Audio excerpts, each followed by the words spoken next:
Após a Revolução Russa de 1917, Lenin coloca em prática sua doutrina de expansão mundial do comunismo e, em 1920, estabelece as condições para a filiação ao Partido Comunista, entre elas a realização de amplas campanhas de agitação e propaganda nas organizações militares, principalmente no Exército. Em 25 de março de 1922, nasce o Partido Comunista do Brasil, o PCB. O novo partido aceitava as ordens diretas de Moscou. Em 1927, partindo da teoria à prática, o PCB criou uma frente única operária e iniciou um trabalho de infiltração nos quartéis, influenciando Luiz Carlos Prestes, capitão do Exército, a aderir ao comunismo, fato que se deu em março de 1931. Em abril de 1935, Prestes foi incumbido pela direção da Internacional Comunista de promover um levante armado no Brasil. O movimento tinha por objetivo derrubar o presidente Getúlio Vargas e tomar o poder. Liderados pela Aliança Nacional Libertadora, militares inclinados ao comunismo iniciaram a rebelião no dia 23 de novembro de 1935, dentro dos quartéis em várias partes do país. Mas devido à falta de organização dos ataques e à ausência do apoio popular, o exército derrotou os comunistas e evitou o golpe de Estado. Em seguida, Prestes é preso e perde a patente de capitão. Com o advento da Segunda Guerra Mundial e a invasão da Rússia pelos nazistas, a política exterior soviética muda e Stalin tenta ganhar o apoio das democracias ocidentais. O PCB redireciona sua política seguindo disciplinadamente a orientação de Moscou e apoia Getúlio Vargas. Após o final da Segunda Guerra Mundial, o PCB reinicia a agitação das massas populares e tenta desestabilizar o governo Dutra através de uma política conspirativa. Durante toda a década de 50, Moscou, através de suas redes apoiadas pelos partidos comunistas no mundo inteiro, tentava desestabilizar as democracias ocidentais. Como consequência, nessa época, em muitas universidades ocidentais, predominava uma visão social esquerdista, sendo que grande parte do terceiro mundo aclamava o modelo soviético como a estrada para a justiça social. Muitos intelectuais se declaravam marxistas. Assim, a conjuntura era altamente favorável ao comunismo, o que provocou sua expansão dramática até o final da década de 50, com a vitória da Revolução Cubana. Isso fez o PCB defender com mais intensidade a luta armada como a única solução viável e progressista dos problemas brasileiros. A União Soviética, destinada a aumentar o seu campo de influência no continente americano, despertou interesse pelo Brasil, um país de dimensões imensas, fronteiriço com quase todos os países da América do Sul, país estratégico no cenário mundial que poderia pender o fiel da balança para o lado comunista. Nos primeiros anos da década de 60, o Brasil passou a viver período de crescente instabilidade política, militar e institucional. Em 1961, Luiz Carlos Prestes encontrou-se com Nikita Khrushchev em Moscou para planejar a Revolução Agrária no Brasil. Neste mesmo ano, no governo de Jânio Quadros, o Partido Comunista Brasileiro enviou a Cuba, com o apoio de Fidel Castro, dezenas de brasileiros para o treinamento político-militar, visando a preparação de quadros revolucionários para desencadear ações de guerrilha rural e urbana no Brasil. Os chineses também colaboraram para a tentativa de implantação do comunismo no Brasil, recebendo na Academia Militar de Pequim, em 1962, um primeiro contingente de brasileiros, visando a formação de quadros guerrilheiros para o movimento que viria a ser implantado na região do Araguaia. No Nordeste do Brasil, Francisco Julião organizava as ligas camponesas, com militantes treinados em Cuba. O apoio cubano concretizou-se no fornecimento de armas e dinheiro, além da compra de fazendas em Goiás, Acre, Bahia e Pernambuco, para funcionar como campos de treinamento. No dia 4 de dezembro de 1962, o jornal O Estado de São Paulo noticiou a descoberta e o desbaratamento de um campo de treinamento de guerrilha no estado de Goiás, em uma das 3 fazendas pertencentes às ligas camponesas.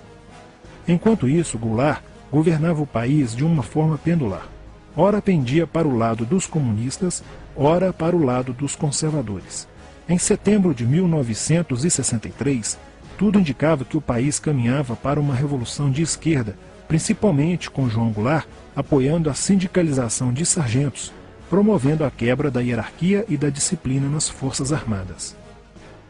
Em 4 de outubro de 1963, Goulart solicita o estado de sítio ao Congresso Nacional, pelo prazo de 30 dias. A manobra foi repelida pelo Congresso e João Goulart passou a conduzir ações no sentido de implementar o projeto golpista que desaguaria em um regime totalitário de esquerda. Insuflado e orientado por seu cunhado Leonel Brizola, pregava a necessidade de reformas de base e a implantação de uma república sindicalista. Controlando o aparelho sindical, o governo promovia o grevismo, a anarquia e o caos. O país passou a viver dias de intranquilidade, estagnação econômica e inflação descontrolada. Em meio à crescente radicalização do ambiente político, Leonel Brizola era a liderança que unificou as esquerdas na frente de mobilização popular, criando o grupo dos 11 companheiros para tomar o poder pela luta armada. Segundo Brizola, o grupo dos 11 seria a vanguarda avançada do movimento revolucionário, a exemplo da Guarda Vermelha da Revolução Socialista de 1917 na União Soviética.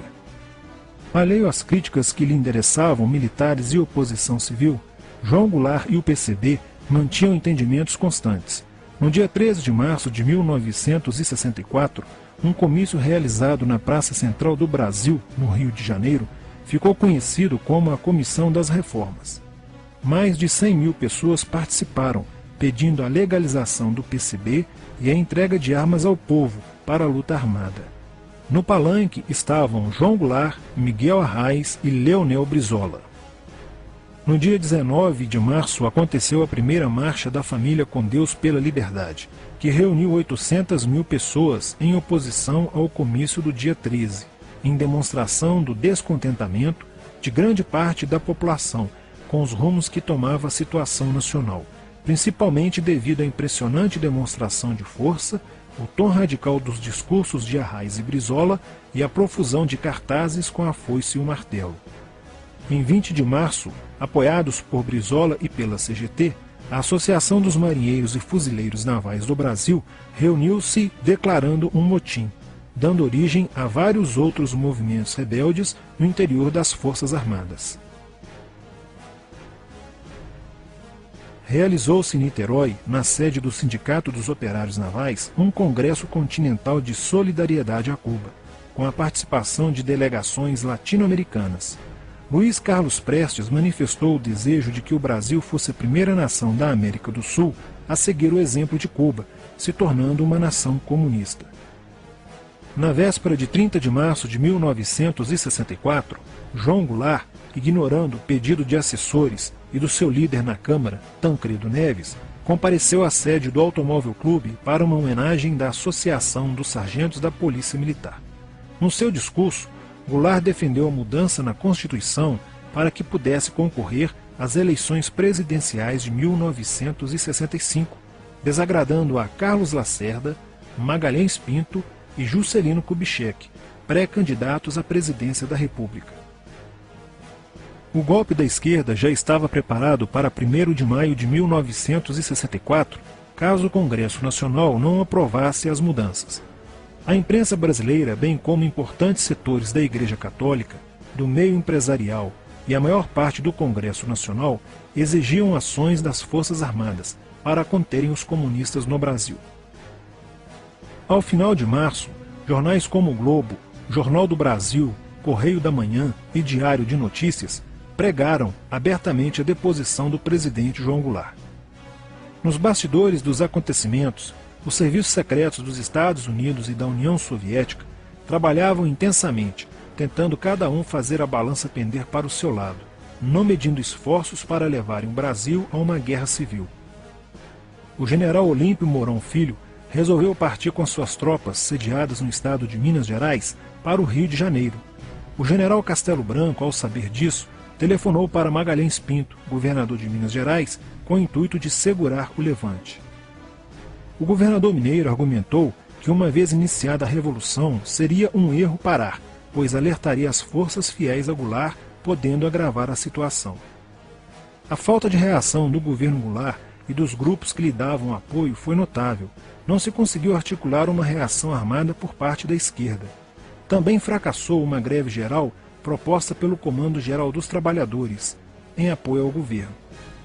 João Goulart, em busca de segurança, viajou no dia 1º de abril do Rio de Janeiro, onde se encontrava no momento da Revolução, para Brasília, e em seguida para Porto Alegre, onde Leonel Brizola tentava organizar a resistência. Mas João Goulart desistiu de um confronto militar com os revolucionários e seguiu para o exílio no Uruguai. No dia 2 de abril, o presidente da Câmara dos Deputados, Ranieri Mazzilli, assume provisoriamente a presidência da República e mais de 1 milhão de pessoas lotaram as ruas e praças do país para comemorar a vitória. No dia 11 de abril de 1964, o Congresso Nacional se reuniu para eleger um novo presidente da República. O general Castelo Branco, aclamado por grande parte da sociedade brasileira, apoiado pela imprensa e por importantes setores da Igreja Católica, além de contar com a aprovação de grandes líderes políticos, entre eles Juscelino Kubitschek, precisava de 238 votos para ser eleito em primeiro turno, e acabou recebendo 361 votos. No dia 15 de abril, Castelo Branco assume a presidência da República, consolida a vitória sobre o movimento comunista e renova as esperanças do povo brasileiro de ter um país com dias melhores. Porém, a esquerda derrotada colocaria em cena, nos anos posteriores, Carlos Marighella, ideológico comunista e defensor da luta armada, que submeteria o povo brasileiro às ações mais obscuras da guerrilha, o terrorismo.